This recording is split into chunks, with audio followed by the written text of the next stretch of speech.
Karibu katika channel ya Kilimo Uwekezaji.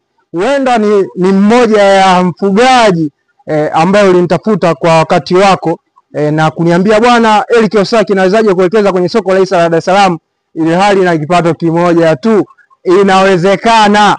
Kwa hiki kipato kimoja unaweza kuwa mwekezaji. Sasa kuna zana ambayo imejengeka au imejengwa kwa Watanzania wengi hasa wafugaji ya kuwa hauwezi kuwekeza unless uwe na kipato kikubwa.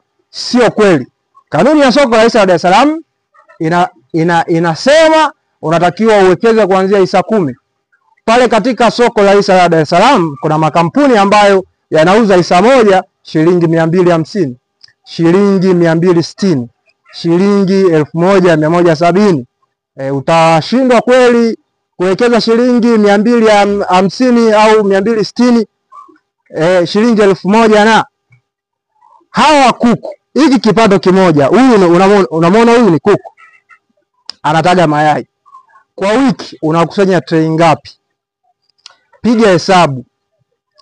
Kwa kila wiki, kwa kila siku toa nusu tray. Siku ya pili toa nusu tray.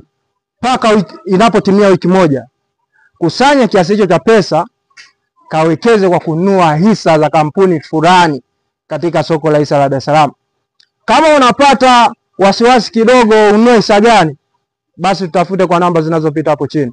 Tutakupa guide kutokana na uzoefu wetu binafsi katika soko la hisa la Dar es Salaam.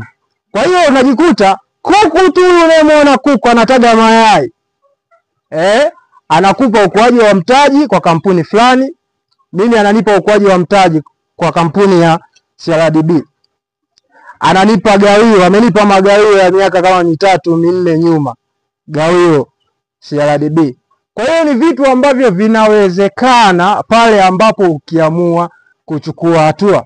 Wewe ni mtazamaji mpya, tafadhali subscribe, lakini pia unaweza ukashare kwa ndugu jamaa na marafiki, na wao wakawa wadau wa kilimo uwekezaji wakaweza kunufaika.